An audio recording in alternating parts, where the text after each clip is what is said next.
Hello guys, আসসালামু আলাইকুম। সবসময় তো আপনারা দেখেন ডিম ভাজা, কিন্তু আজকে আপনারা দেখবেন ডিম ভাজা থেকে কিভাবে আবার ডিমে পরিণত হয়ে যায়। তো প্রথমে আমরা ডিম ভাজাগুলোকে কড়াইয়ের মধ্যে নিয়ে নিব। তারপর ডিম ভাজাগুলোকে ভালো করে নেড়ে চেড়ে উল্টিয়ে পাল্টিয়ে নিব। এভাবে উল্টিয়ে পাল্টিয়ে নেওয়ার পর তেল একটু কম হয়ে গিয়েছে, একটু তেলটা সরিয়ে নেই। তারপরে আবারও আরেকটু উল্টিয়ে পাল্টিয়ে নিব যেন ভালোভাবে ভাজা হয়ে যায়। তারপর এভাবে দেখবেন ডিমটা আস্তে আস্তে একটু কাঁচা কাঁচা হয়ে গেছে। এই যে তারপর এভাবে আমি কাঁটাগুলোকে আস্তে আস্তে জোড়া লাগিয়ে দিচ্ছি। এই তো দেখেছেন একদম সুন্দর করে জোড়া লেগে গিয়েছে।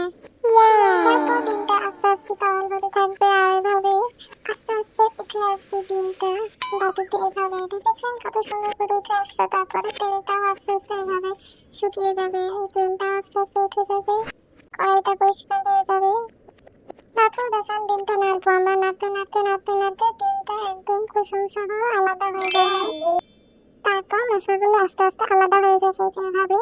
তারপর ডিমটা ডিমের ভিতরে একদম উঠে আসবে সুন্দর করে। দেখেছেন কিভাবে সুন্দর করে উঠে এসেছে। আমারও ডিমটা সুন্দর করে উঠে আসবে, তারপরে জোড়া লেগে যাবে এভাবে। ঠিক আছে।